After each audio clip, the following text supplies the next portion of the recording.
کہیں گے شہباز شریف صاحب؟ واٹ از میں بتاتا ہوں جی دیکھیں، آئی مے بی رانگ، کیونکہ میں ساتھ تو میرا کوئی کانٹیکٹ نہیں ہے، نہ کہ مجھے کوئی فارن آفس سے یا کسی طرف سے یہ پتا ہو کہ وہاں پہ کیا توقع کی جا رہی ہے، کیا بریف ہے. لیکن میں صرف یہ سوچ کر کہ ٹرمپ کو دیکھ کر، اس کی پرسنالٹی کو دیکھ کر میں سمجھتا ہوں کہ اس کا اپنا ایجنڈا ہوتا ہے، اور اس ایجنڈے میں یہ کبھی بھی کوئی کسر نہیں چھوڑتا.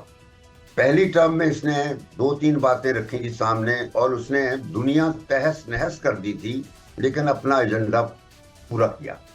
آتے ہی سب سے پہلے اس نے ایران کے ساتھ جو نیوکلیئر ڈیل نیگوشیٹ ہوا تھا، یعنی اٹ ٹک 9 ایئرز، 2006 سے لے کے، یعنی 5+1 سیکورٹی کونسل کے جو ممبر تھے، پرماننٹ 5 ممبرز پلس جرمنی، انہوں نے نیگوشیٹ کیا تھا 9 سالوں میں نیوکلیئر ڈیل. وہ انہوں نے ختم اڑا دیا تھا اس کو بالکل پورا. تو وہ اس کو اڑا دیا. ایک پہلا کام یہ کیا. اور دوسرا، اس نے جو آج تک کبھی کسی امریکہ کے صدر کو خیال تک نہیں آیا، وہ یہ تھا، جیروسلم کو اس نے دارالخلافہ ڈکلیئر کیا اور اپنی سفارت وہاں شفٹ کر دی. تیسرا، اس نے ابراہیم اکارڈ شروع کیا. اس میں اسرائیل کو ریکگنیشن کروائی خلیج کی ریاستوں سے، موراکو سے، سوڈان سے. لیکن ابھی سعودی عرب نے کرنا تھا. سعودیوں نے اپنی معافی مانگی کہ جب تک بڑے اسلامی ملک ملیشیا، انڈونیشیا، پاکستان وغیرہ نہیں کر سکتے تو مشکل ہے، تو وہ نہ کر سکا. تو وہ اس کا ایجنڈا رہ گیا تھا. اور یہ جو پھر اکتوبر 2023 میں حماس نے چڑھائی اسرائیل پر کی تھی، میرے خیال میں وہ حماس والوں نے اس وجہ سے کا خیال تھا کہ ٹرمپ اب دوبارہ ریکگنائز کروانا ہے، تو انہوں نے اسرائیل پہ چڑھائی کر کے سعودیوں کو پریونٹ کر دیا. اور اب تک سعودی عرب کی ہمت نہیں بنی ہے. میں بتا کہ اتنی لمبی لڑائی 2 سال ہو گئے، اور ٹرمپ کی پوری سپورٹ، اور ایران پہ فل فلیج حملہ، اور اب دوحہ پہ حملہ، لیکن سعودی عرب کی ہمت نہیں پڑ رہی کہ وہ ریکگنائز کر سکے اسرائیل کو. اب میں آپ کو بتا دیتا ہوں کہ مجھے لگتا یہ ہے کہ یہ جو پاکستان اور سعودی عرب کا معاہدہ ہے، it is part of Ibrahim accord.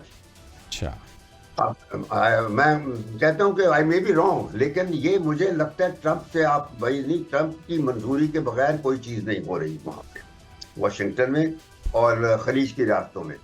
تو یہ پارٹ آف ابراہیم اکارڈ کا مطلب یہ ہے کہ سعودی عرب اب چاہتا ہے کہ پاکستان کے ساتھ اکٹھا ریکگنائز کرے.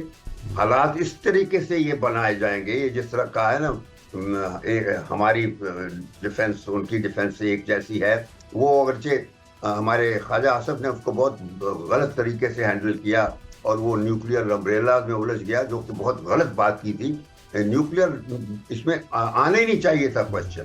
تو کیونکہ وہ کبھی بھی نیوکلیئر جو ڈیفیکٹو پاورز ہیں، انڈیا یا پاکستان یا اسرائیل، وہ اس طرح ٹرانسفر نہیں ہو سکتا، نہ کسی ملک کو، نہ کسی ریجن کو. تو خیر وہ ہو گیا. لیکن مجھے شک یہ ہے کہ یہ اب اسرائیل کو جو ریکگنیشن کا سلسلہ ہے، یہ سعودی عرب ہی نہیں بلکہ انڈونیشیا اور ملیشیا بھی شامل ہوں گے. اور صدر ٹرمپ کے ساتھ آپ کا خیال ہے کہ جو ملاقات ہوگی شہباز صاحب کی، اس میں ٹاپ آف دا ایجنڈا ہوگا؟ دوسرا سر، میں کیونکہ میرا ملکوں کے ساتھ بات چیت ہوئی ہے، ان کو اشارہ مل گیا ہوگا کہ ٹرمپ کی پریفرنس کیا ہے. اچھا سر، ایک آخری سوال اب میں کرنا چاہ رہا ہوں.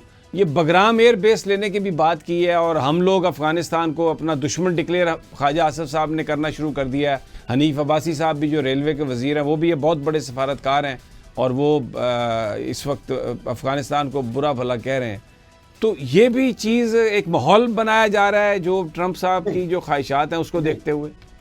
نہیں، وہ ایسا ہے، ٹرمپ بے وقوف آدمی ہے. میں بتاؤں نا، وہ سیاستدان نہیں، بالکل نہیں. اس کی آپ حرکتوں سے دیکھ سکتے ہیں، وہ لگتا ہی نہیں کہ کوئی پریزیڈنٹ کسی ملک کا آپ سوچ سکیں کہ وہ ہے.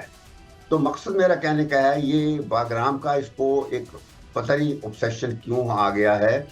حالانکہ اور یہ اندازہ نہیں اس کو کہ طالبان جو ہے نا، وہ ان کی سمجھ سے بالا تر ہے ان کی کموڈٹی. وہ انہوں نے اسامہ بن لادن، آپ کو یاد ہوگا اپنے ملک کو تباہ کر لیا تھا لیکن اسامہ بن لادن کو نہیں بالکل۔ افریقہ کے حوالے کیا تھا. اب انہوں نے پھر امریکہ نے اسامہ بن لادن کو پکڑا مگر وہ طالبان سے لے کر نہیں, وہ پاکستان سے لے کے پکڑا. اب یہ نہیں پتا کہ وہ اس وقت بیک گراؤنڈ کیا تھا. لیکن اب جو بات یہ ہے کہ باگرام ڈیمانڈ اس نے کیا ہے, طالبان نے نو کہہ دیا ہے, تو that no is a know.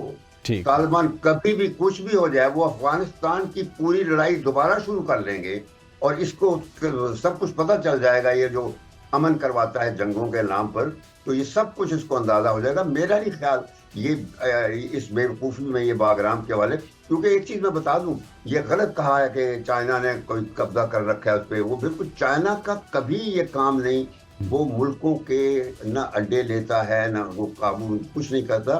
China بڑے اپروپریٹ طریقے سے ڈیل کرتا ہے, اور جو چائنا نے شنگھائی کوآپریشن آرگنائزیشن بنائی تھی 90s میں, وہ صرف امریکہ کے اثر کو کنٹین کرنے کے لیے, پریونٹ کرنے کے لیے بنائی تھی. پہلے لوکل سینٹرل ایشین ریپبلک تھی 3, اور 2 رشیا اور چائنا. پھر بعد میں لوگ اس میں دوسرے ممالک اس میں شریک ہوتے گئے. اور ابھی جو شو وہاں ہوا ہے چائنا میں, اس سے آپ کو اندازہ ہو گیا کہ چائنا کہاں پہنچ گیا. بالکل ٹھیک. اس سے بھی یہ خواہش ہے, اس وجہ سے باگرام کا اس نے سٹنٹ کو بہت بہت شکریہ شمشاد صاحب, بہت شکریہ. وقت کم تھا لیکن آپ نے بڑی یہ گفتگو کی. ناظرین, یہاں پر لیتے ہیں ایک چھوٹا